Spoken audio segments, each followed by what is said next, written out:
Sinemayı seviyorum. Hareketli görüntüler elde etmek için kullanılan bir sanat dalı sinema. 1891'de bulunan ve kinetoskop ismi verilen alet ile görüntüler hareket ettirilebiliyordu. Bu sayede 1895'teki bir trenin La Ciotat garına varışı Fransa'da ilk sinema filmi olarak gösterilecekti. Film 15 kareden oluşuyor ve toplamda 55 saniye sürüyordu. Seyirciler üstlerine doğru trenin geldiğini görünce korkmuşlar, hatta bir kısmı salonu bile terk etmişti. Sinemanın ortaya çıkmasını sağlayacak olan kinetoskopu bulan kişi ise Thomas Edison'un ta kendisiydi. 130 yıldan fazla süredir hikayeler anlatıldı. Bazen kötüye kullanılarak sağma işine de dönüştü. Karakterlerin beyaz perdedeki hayatlarında kendimizi bulduk. Olmak istediğimiz kişiyi gördük, eleştirdik ama hak verdik. Ağladık, güldük, sinirlendik, nefret ettik, korktuk, heyecanlandık, umutlandık.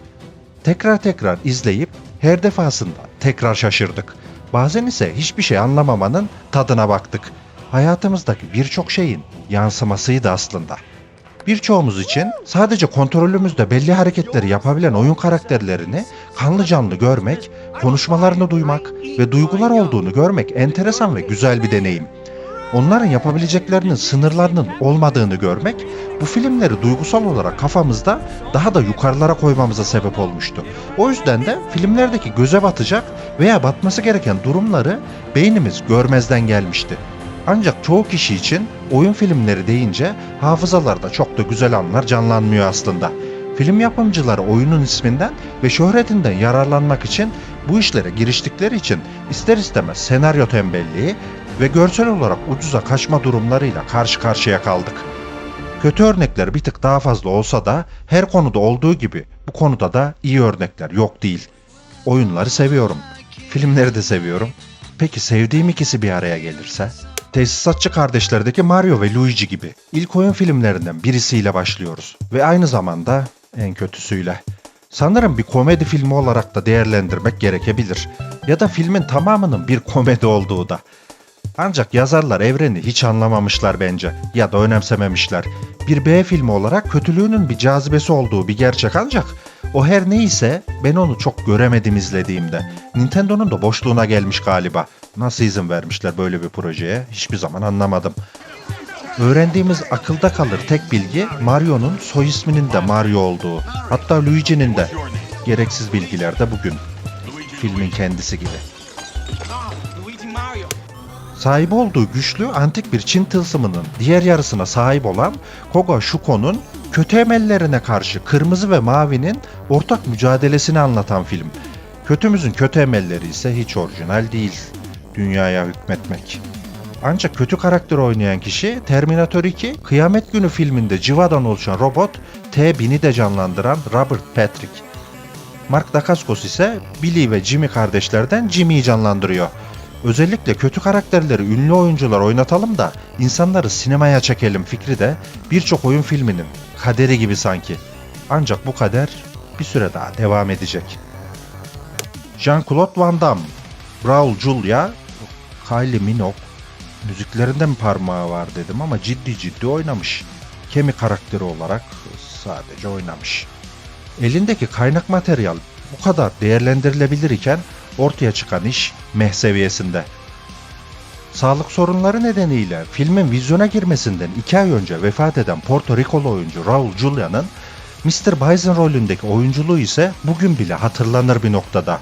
Ryu ve Ken'in zayıf karakterler olarak resmedilmesi, Blanca'nın özenilmemiş makyajı ve neredeyse olmayan hikayesine rağmen Capcom'un yine de gişede kar elde etmeyi başardığı bir film olarak kalacaktı Street Fighter. Sonrasında Resident Evil ve Death Race serileriyle tanıyacağımız Paul Anderson'ın ilk filmlerinden birisi olan Mortal Kombat'ta Scorpion'un elinden çıkan şey sayesinde bir sinema filminde bilgisayar efekti diye bir şeyin varlığını öğrenmiştim. Bence bir dövüş filmi olarak en iyi film uyarlamalarından biri.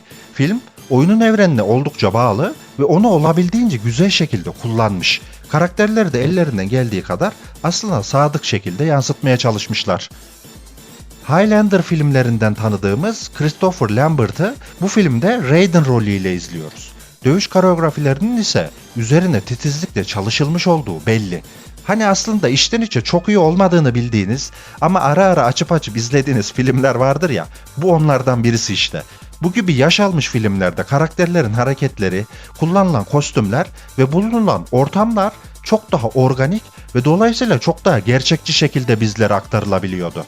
Bu da filmlerin dönemin şartlarından ve teknik imkansızlıklardan dolayı şimdiki gibi sadece yeşil perde önünde CGI bombardımanı ile çekilmediğinden kaynaklanıyordu bence. Evet, belki çok kaliteli durmuyorlardı ama gerçektiler. Çoğumuzun ilk aşkı Lara Croft'umuzun Tomb Raider ise tam bir izle unut filmi. Angelina Jolie var ve kurşun yağdırıyorsunuz. Film, oyunun atmosferini yansıtma konusunda zayıf olsa da yoklukta bir aksiyon filmi olarak izlenebilir.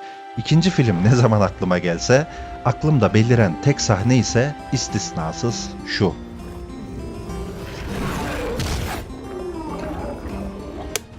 Paul Anderson'ın eşi Mila Jovovich'e kıyak geçerek tam 6 film boyunca başrolü verdiği filmdeyiz.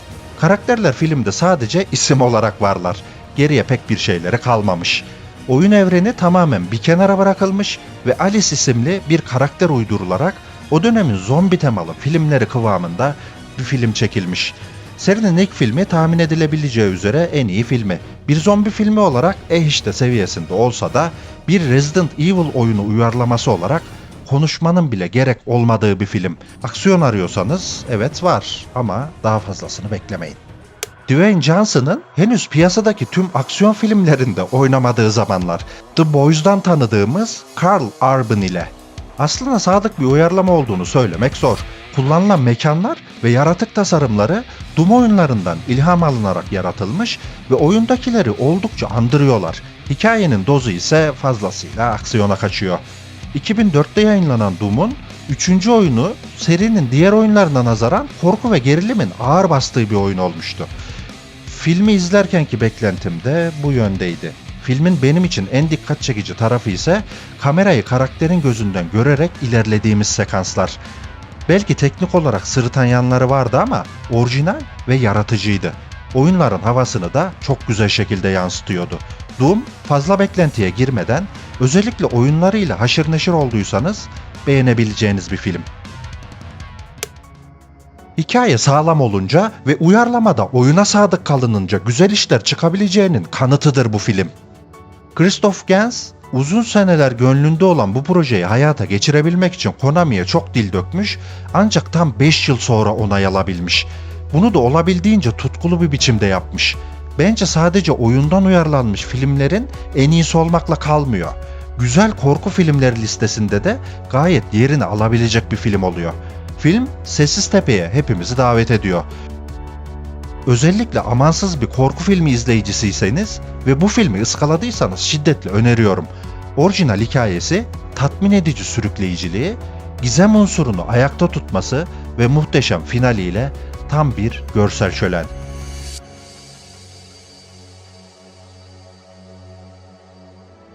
Seni unuttuğumu sakın sanma. Sana sonra bizzat geleceğim ve senin yerine utanacağım. Yeni videolarda görüşmek üzere. Kendinize iyi bakın. Hoşça kalın.